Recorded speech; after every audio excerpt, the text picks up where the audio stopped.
شوہر پردیس گیا ہوا تھا اور پٹھان ہمارے گھر دودھ دینے آیا کرتا تھا۔ شوہر کی تنخواہ 3 مہینے لیٹ ہو گئی تو پٹھان انکار کرنے لگا۔ میں نے اسے اپنے گھر بلایا اور پھر میرا نام سائمہ ہے، میری عمر اس وقت 35 سال ہے، میری شادی کو 10 سال ہو چکے ہیں۔ 25 سال کی عمر میری شادی شاہد کے ساتھ ہوئی تھی۔ شاہد شادی سے پہلے بھی بیرون ملک گیا ہوا تھا اور ابھی بھی وہیں پر رہتا تھا۔ پچھلے 10 سالوں میں شاہد نے 3 چکر لگائے ہیں اور اللہ کے فضل سے میرے 3 ہی بچے ہیں۔ بچوں کے ساتھ میری زندگی اچھی چل رہی تھی، لیکن مجھے کمی اپنے شوہر کی محسوس ہوتی تھی، کیونکہ میں نے اپنی ساری جوانی اس کے لیے تڑپتے ہوئے گزار دی تھی اور اب میں عمر کے اس حصے میں ہوں جس میں عورت کا دل سب سے زیادہ کرتا ہے۔ حالانکہ شادی کے شروع میں شاہد نے مجھ سے یہی وعدہ کیا تھا کہ وہ بس ایک ہی چکر لگائیں گے اور پھر یہاں پر کوئی اپنا کاروبار شروع کر لیں گے اور میرے پاس ہی رہیں گے۔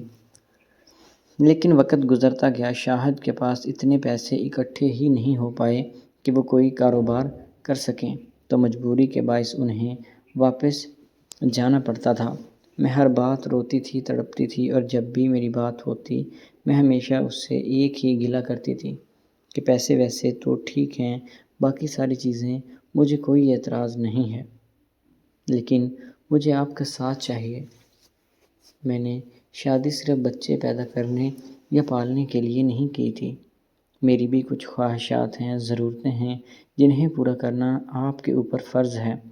وہ میری جب بھی بات سنتا تو وہ خاموش ہو جایا کرتا تھا۔ یہاں وہ ایک کمپنی میں کام کرتا تھا جہاں سے اس کی تنخواہ مہینے بعد مل جایا کرتی تھی۔ پچھلے 2 مہینوں سے شاید تنخواہ نہیں ملی تھی اور جن کے پیسے میں نے دینے تھے وہ روز میرے گھر کے چکر لگانا شروع ہو چکے تھے۔ میں نے آس پڑوس سے بھی لوگوں سے پتہ کیا کہ چلو مجھے کچھ پیسے ادھار مل جائیں تاکہ میرا یہ مشکل وقت نکل جائے، لیکن کوئی بہت زیادہ فرق نہ پڑا، کیونکہ جس جگہ ہم لوگ رہتے تھے سب سے خوشحال گھر ہمارا ہی تھا۔ ایک پٹھان جس کا نام زریاب تھا، وہ میرے گھر دودھ دینے کے لیے آیا کرتا تھا۔ وہ بہت ہی اچھا اور سلجھے ہوئے گھر کا تھا۔ کبھی اس نے نظر اٹھا کر میری طرف نہیں دیکھا تھا، لیکن پچھلے 2 دنوں سے جب میں اس سے وقت مانگے جا رہی تھی تو وہ تھوڑا بہت چڑچڑا ہو گیا تھا اور 1-2 بار تو اس نے مجھے باتیں بھی سنا دی تھیں کہ تمہارا یہ روز کا بہانہ ہے، میرے پیسے دو، نہیں تو میں تمہیں دودھ نہیں دوں گی۔ مجھے سمجھ نہیں آ رہا تھا کہ میں کیا کروں، کس سے مدد مانگوں۔ شوہر کو فون کرتی تو وہ بھی بہت مجبور تھا، میرے بچے چھوٹے تھے، اس لیے دودھ کے بغیر کام نہیں چل پا رہا تھا۔ تو میں نے زریاب خان کو فون کیا اور اس سے کہا کہ میرے گھر آؤ اور میری بات سنو۔ وہ تھوڑی ہی دیر میں میرے گھر آ چکا تھا اور میں نے اس سے کہا کہ دیکھیں، آپ کا 1 بھی روپیہ میں نہیں رکھتی۔ دراصل میرے شوہر کی تنخواہ نہیں آ رہی، میری مجبوری ہے، اس کے بدلے آپ جو کہیں وہ چیز کرنے کے لیے میں تیار ہوں، لیکن خدا کے لیے میرے بچوں کا دودھ بند مت کیجیے، میرے لیے بڑی مشکل ہو جائے گی، کیونکہ جس سوسائٹی میں میں رہتی تھی وہاں لوگوں کے ساتھ میرا اتنا زیادہ سلام دعا بھی نہیں ہے کہ میں کسی اور سے دودھ لگا لوں۔ یہ بات کرتے ہوئے میرا دوپٹہ تھوڑا سا سینے سے سرک گیا اور زریاب خان بار بار میرے سینے کی طرف دیکھ رہا تھا۔ میرا دھیان ہی نہیں گیا کہ میرا دوپٹہ سائیڈ پر ہو چکا ہے اور وہ کہاں دیکھ رہا ہے، لیکن اس کی نظروں سے مجھے پتہ چل گیا کہ اب دودھ کبھی بند نہیں ہوگا۔ کہ جب میں نے دیکھا کہ میرا دوپٹہ سائیڈ پر ہے تو میں نے اسے اوپر کر لیا اور زریاب خان کہنے لگا کہ کوئی بات نہیں ہے، آپ ہماری پرانی کسٹمر ہیں، آپ کو دودھ ملتا رہے گا۔ میں اٹھی اور اس کا شکریہ ادا کیا اور اس سے کہا کہ کوئی مسئلہ نہیں ہے، آپ ہمارے گھر آتے جاتے رہیے گا اور جب مجھے وقت ملے گا تو میں آپ کو پیسے دے دوں گی۔ زریاب خان نے بات سن کر کہنے لگا کہ آپ کو پیسے دینے کی کوئی ضرورت نہیں ہے، دراصل جو چیز میں نے دیکھی ہے اس سے آپ کا کافی عرصے تک کام چل جائے گا، آپ کو پیسے دینے کی اور پریشان ہونے کی کوئی ضرورت نہیں ہے۔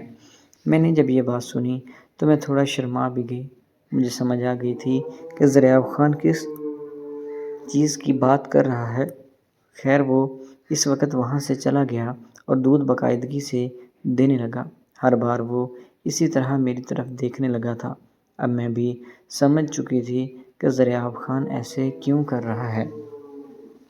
اور دوسرا یہ تھا کہ اب جب وہ آتا مجھے بڑا اچھا محسوس ہوتا تھا اور اس سے بات کر کے، اور کبھی کبھار میں اسے اپنے گھر بھی بلا لیا کرتی، پانی بھی پلا دیا کرتی، اور مجھے بالکل بھی احساس نہیں تھا کہ میں کیا چیز کر رہی ہوں اور کس طرف جا رہی ہوں۔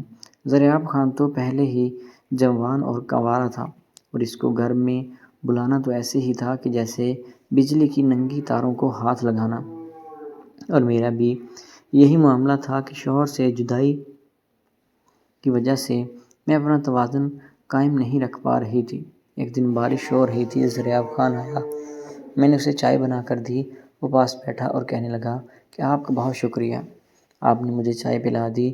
باتوں باتوں میں نے ضیاء سے پوچھ لیا کہ بتاؤ تم کیا کہہ رہے تھے کہ میرے پاس کون سی چیز ہے؟ حالانکہ موسم ٹھنڈا دیکھ کر میں خود بھی اس موڈ میں تھی۔ تو وہ کہنے لگا کہ ایسے نہیں، میں آپ کو بتا سکتا، پہلے آپ اپنا دوپٹہ تھوڑا سائڈ پہ کریں۔ میں نے سائڈ پہ کر دیا تو میرے گلے کی طرف دیکھنے لگا، آگے بڑھا اور دونوں بازو میرے کندھوں کے پیچھے لے کر گیا۔ میں سمجھ گئی تھی کہ یہ کس ارادے سے آیا ہے اور کس چیز کی بات کر رہا ہے۔ خیر میں نے جلدی سے ضیاء خان کو گلے لگا لیا۔ جب میں نے یہ حرکت کی تو اس نے مجھے دھکا دیا اور میں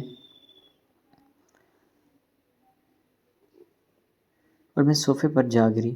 میں نے کہا یہ کیا طریقہ ہے؟ وہ کہنے لگا کہ بیگم صاحبہ آپ بہت غلط کر رہی ہیں، میرا ایسا کوئی ارادہ نہیں تھا، میں نے صرف جو بات کی تھی کہ آپ کے گلے کی چین تھی اور آپ نے مجھے غلط سمجھا۔ اب میں ضیاء خان کی نظروں میں ہمیشہ ہمیشہ کے لیے گر چکی تھی۔ مجھے سمجھ نہیں آتا تھا کہ میں کیا کروں اور کیسے اسے فیس کروں۔ وہ میرے بارے میں کیا سوچتا ہوگا؟ خیر میں نے وہ چین دیکھ کر اس سے کہا کہ آج کے بعد میرے گھر آنے کی ضرورت نہیں ہے، میں دودھ کا انتظام کہیں اور سے کر لوں گی۔ اور اب مجھے اپنی غلطی کا احساس ہو رہا ہے۔ غلطی صرف میری نہیں بلکہ میرے شوہر کی بھی تھی، جس نے میرے ساتھ شادی تو کی اور بچے پیدا کرنے اور پالنے کے لیے مجھے یہاں پر چھوڑ دیا تھا۔ حالانکہ نہ تو میرا مذہب اس چیز کی اجازت دیتا ہے کہ مرد اتنا عرصہ عورت سے دور رہے اور نہ ہی عورت کی جسمانی حالت۔ باقی جو حرکت میں نے ضیاء خان کے ساتھ کی تھی مجھے اس پر شرمندگی ہے اور میں آج بھی اللہ تعالیٰ سے معافی مانگتی ہوں۔ اللہ تعالیٰ سے دعا ہے کہ اللہ تعالیٰ سب کی بہن بیٹیوں کی عزتیں محفوظ رکھے اور سب کو اپنی حفظ و امان میں بھی رکھے۔